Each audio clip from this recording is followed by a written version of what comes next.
മഴ നനഞ്ഞതാണോ അതോ original blood ആണോ എന്നറിയാൻ ഈ ഫോട്ടോഗ്രാഫിന്റെ നെഗറ്റീവിന്റെ ബ്ലഡ് സ്റ്റെയിൻ ഇന്റൻസിറ്റി ചെക്ക് ചെയ്യണം. ഈസി. പത്രോഫീസ് റെയ്ഡ് ചെയ്ത് നെഗറ്റീവ്സ് പൊക്കുക. നോ, യഥാർത്ഥ കുറ്റവാളിക്ക് രക്ഷപ്പെടാൻ അപ്പൊ പഴുതായില്ലേ സർ? ഇതേ ഫോട്ടോഗ്രാഫ്സ് വെച്ച് ബ്ലഡ് സ്റ്റെയിൻ ഇന്റൻസിറ്റി കമ്പ്യൂട്ടറിൽ ചെക്ക് ചെയ്താലോ? എനി റിലയബിൾ കമ്പ്യൂട്ടർ എഞ്ചിനീയർ ഉണ്ടോ? Yes, here comes your third മാൻ, ഗുരുമൂർത്തി. അയ്യേ, ആ ട്രാഫിക് സിഐ ഗുരുമൂർത്തിയോ? നമുക്ക് എന്തിനാ സാറേ കുഴിമടിയനെ? അതേടോ, പക്ഷെ ആൾ ഒന്നാന്തരം ഒരു കമ്പ്യൂട്ടർ എഞ്ചിനീയറാ. ഉരുട്ടു ബുദ്ധി. രാവിലെ ട്രാഫിക്കിൽ വന്ന് സൈൻ ചെയ്തൊരൊറ്റ മുങ്ങല. പിന്നെ പൊങ്ങുന്നത് ഭാര്യയുടെ കമ്പ്യൂട്ടർ പോയിന്റിൽ.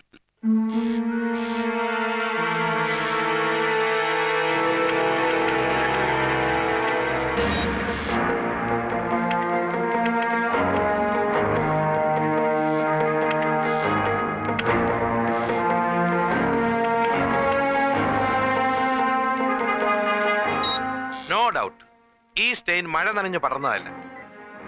Original blood stain. That means വെടിയേറ്റ് നിമിഷങ്ങൾക്ക് എടുത്ത ഫോട്ടോഗ്രാഫാണിത്. 100%. റഹീം ഹാജി കൊല്ലപ്പെട്ട ദിവസം ഞാൻ തന്നെയായിരുന്നു ഡിസ്ക് ഇൻചാർജ്. ഹെഡ്ലൈൻസും ബൈലൈൻസും എഴുതി എനിക്ക് ഓർമ്മയുണ്ട്. പക്ഷെ ഈ പർട്ടിക്കുലർ ഫോട്ടോഗ്രാഫ്സ് എടുത്തത് ആരാണെന്നുള്ളതാണ്. ബാലേന്ദ്രൻ ക്രിക്കറ്റ് ടെസ്റ്റുമായി മദ്രാസിലായിരുന്നു. ഓ, ബിജു വർഗീസ് ആയിരിക്കും. അവനല്ല, അയാൾ സ്കൂട്ടർ ആക്സിഡന്റ് കഴിഞ്ഞിട്ട് ലീവിലായിരുന്നല്ലോ. പിന്നെ ആരാണ്? ഇവിടെ ഡാർക്ക് റൂം ടെക്നീഷ്യൻസ് എത്ര പേരുണ്ട്? 3. എന്താ? അവരോട് അന്വേഷിച്ചാൽ അറിയാലോ ആരാണെന്ന്. അതെങ്ങനെ? ഫിലിം പ്രോസസ് ചെയ്യുന്ന ടെക്നീഷ്യൻസിന് എപ്പോഴും നെഗറ്റീവ് കണ്ടാൽ നിത്യപരിചയമുള്ള ഫോട്ടോഗ്രാഫേഴ്സിനെ തിരിച്ചറിയാൻ കഴിയും. അതായത് നെഗറ്റീവിന്റെ thickness, selection of angles, lighting pattern, shutter speed, diaphragm, film, ഇതൊക്കെ ഓരോ ഫോട്ടോഗ്രാഫേഴ്സിനും ഓരോന്നായിരിക്കും. സാറ് പറഞ്ഞ ബാലചന്ദ്രന്റെ രീതി ആയിരിക്കില്ല ബിജു വർഗീസിന്. ഇത് രണ്ടുമാവില്ല മൂന്നാമതൊരാൾക്ക്. നെഗറ്റീവ്സ് ഒക്കെ കൃത്യമായി ഫയൽ ചെയ്യാറുണ്ടാവുമല്ലോ. ഇതിന്റെ ഒറിജിനൽ ഒന്ന് എടുപ്പിച്ചാൽ. ഓ, യു സെഡ് ഇറ്റ്. മൂന്നാമൻ. ഇപ്പൊ ഓർമ്മിക്കുന്നു. എന്താ ഷപ്പന്റെ പേര്? ഒന്ന് ഓർത്ത് നോക്കണം സാർ. കിട്ടുന്നില്ല. അല്ല, കിട്ടിയോണ്ട് കാര്യമില്ല. മിസ്റ്റർ മുഹമ്മദ് നിരാശപ്പെട്ടേ മതിയാവൂ. ഞങ്ങളുടെ സ്റ്റാഫ് ഫോട്ടോഗ്രാഫേഴ്സ് ഒക്കെ ഔട്ടർ സ്റ്റേഷൻ ആകുന്ന നാളും തീയതിയും ഒക്കെ എന്നെക്കാൾ നിശ്ചയം സിറ്റിയിലെ ചില അമേച്ചർ ഫോട്ടോഗ്രാഫേഴ്സിനാണ്. അവന്മാർക്ക് ഫോട്ടോഗ്രാഫുമായിട്ട് ഇടിച്ചു കയറാൻ. ഞാൻ അവന്മാരെ ഒന്നും എന്റർടൈൻ ചെയ്യാറില്ല. പക്ഷെ ഇതുപോലുള്ള ചില ഹോട്ട് ഇൻസിഡൻസ് വരുമ്പോ ഗതികേട് കൊണ്ട് നമ്മൾ അവരെ ഡിപ്പെൻഡ് ചെയ്തു പോകും. മിസ്റ്റർ റഹീം ഹാജി കൊല്ലപ്പെട്ട ദിവസവും അതാ ഉണ്ടായത്. സാരമില്ല, ആ നെഗറ്റീവ് മതി.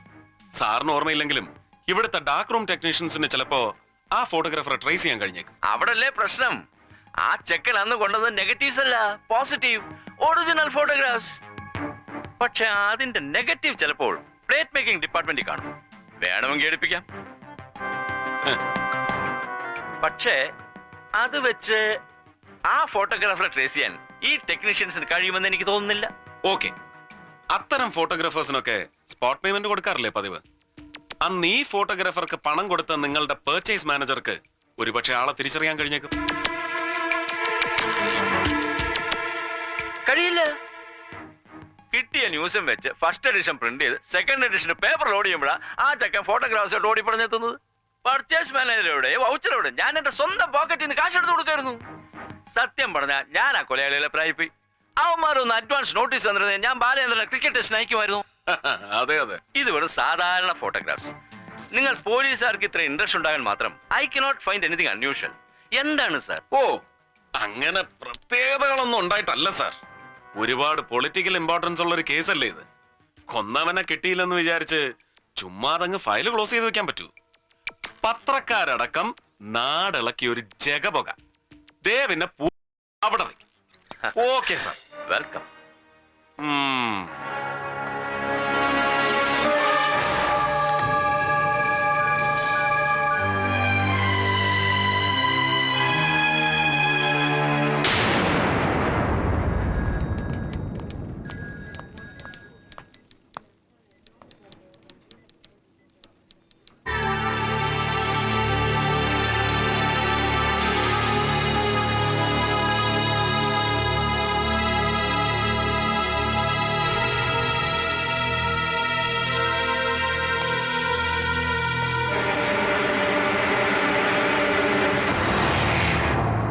നാളെ തന്നെ ആ മാറ്ററിന്റെ ഡെസ്കിൽ എത്തിച്ചേക്കണം. എത്തിക്കാൻ sir. Good night. Good night.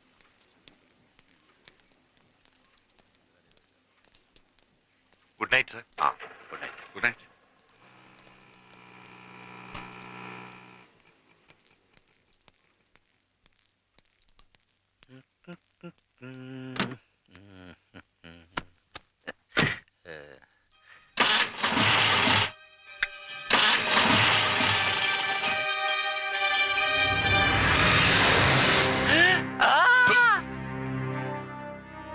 ഒച്ച വെച്ച് വെറുതെ എനിക്ക് ജോലി ഉണ്ടാക്കണ്ട.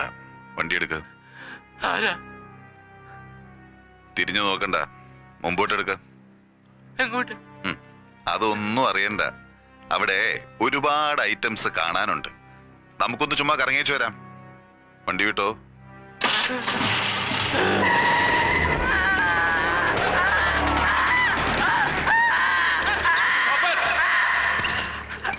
താനെന്ത് നോൺസെൻസ് ആണോ ഈ കാണിക്കുന്നത്? സാറിന് ബുദ്ധിമുട്ടാവില്ലെങ്കിൽ ഒന്ന് ഇവിടം വരെ കൂട്ടിക്കൊണ്ടുവരാനല്ലേ തന്നോട് പറഞ്ഞോളൂ. നോക്കി നിൽക്കാതെ വില കഴിക്കടോ. Now get lost. I'm sorry sir. ഒരു അബദ്ധം പറ്റിയതാണ്. സാർ ദയവ് ചെയ്ത് ഇതൊരു ന്യൂസ് ആക്കരുത്. വന്നാൽ സത്യത്തിൽ മാരാർ സാർ ഇതൊന്നും കാണരുതെന്ന് എനിക്കുണ്ടായിരുന്നു. അവനോട് അതൊന്ന് പറയാൻ വിട്ടുപോയി. അവൻ നേരെ സാറിനെ ഇവിടെ കൊണ്ടുവന്ന് ഭേദിയും തുടങ്ങി. കുറ്റവാളികളെ ചോദ്യം ചെയ്യാൻ മൂന്നാം മുറകളൊന്നും പാടില്ലെന്ന് അങ്ങ് മോളിയിരിക്കുന്നവന്മാർക്കൊക്കെ വിളിച്ചു പറയാം. കെട്ടിപ്പിടിക്കുകയോ ഉമ്മ വയ്ക്കുകയും ചെയ്ത ഏതെങ്കിലും പെരുങ്കള്ളൻ സത്യം തുറന്നു പറയുമോ സാറേ? മൂന്നാം മുറയില്ലാതെ ഒന്നും നടക്കില്ലെന്ന് ഞങ്ങളുടെ അസോസിയേഷന് പൂർണ്ണ ബോധ്യം വന്നതുകൊണ്ടാണ് സർക്കാർ അറിയാതെ സ്വന്തം ചെലവിൽ കേരളത്തിൽ ഇതുപോലെ 3 ടോർച്ചറിംഗ് സെന്റേഴ്സ് തുടങ്ങി വെച്ചത്. ഇപ്പൊ ഇതിന് അടിപിടിയ വളരെ കഷ്ടപ്പെട്ടിട്ടാ എനിക്ക് 2 ദിവസത്തെ ഡേറ്റ് കിട്ടിയത്. ഇന്ന് ലാസ്റ്റ് ഡേയാ. നാളെ രാവിലെ തന്നെ തൃശൂർ എസ് പിയും പാർട്ടിയും എത്തും ടോർച്ചറിങ്ങിന്. അല്ല സാർ അതൊന്നും ശ്രദ്ധിക്കണ്ട. അകത്ത് ചില ചില്ലറ സെറ്റപ്പുകളൊക്കെ നടക്കുന്നുണ്ട്. നടുവിന് ഐസിന്റെ തണുപ്പടിക്കുമ്പോ സത്യം പറഞ്ഞു അല്ലേ?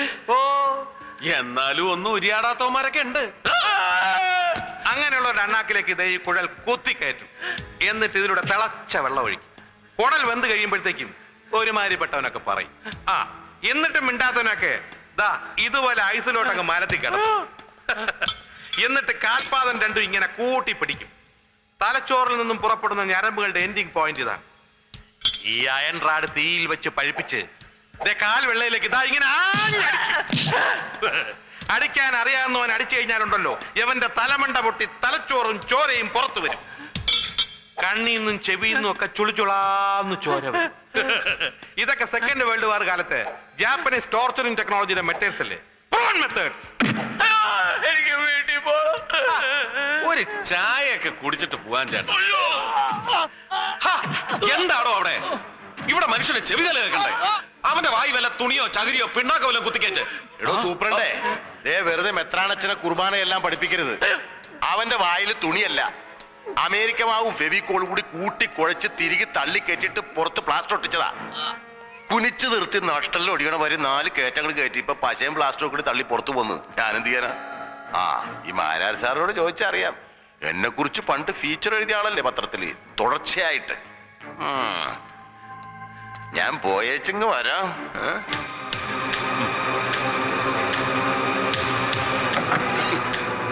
സാർ ഇന്ന് രാവിലെ ഓഫീസിൽ വെച്ച് എന്നോടൊരു കള്ളം പറഞ്ഞു. സാരമില്ല, സത്യം ഇനി പറഞ്ഞാൽ മതി. ആരാണ് ആ ഫോട്ടോഗ്രാഫ്സ് ഓഫീസിൽ കൊണ്ടുവന്നത്? Gregory,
your arrest.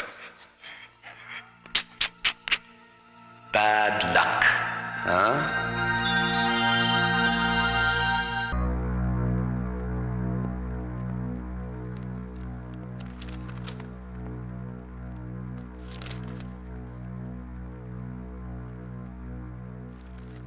Mr. Mohammed Sarkar, now you can start with.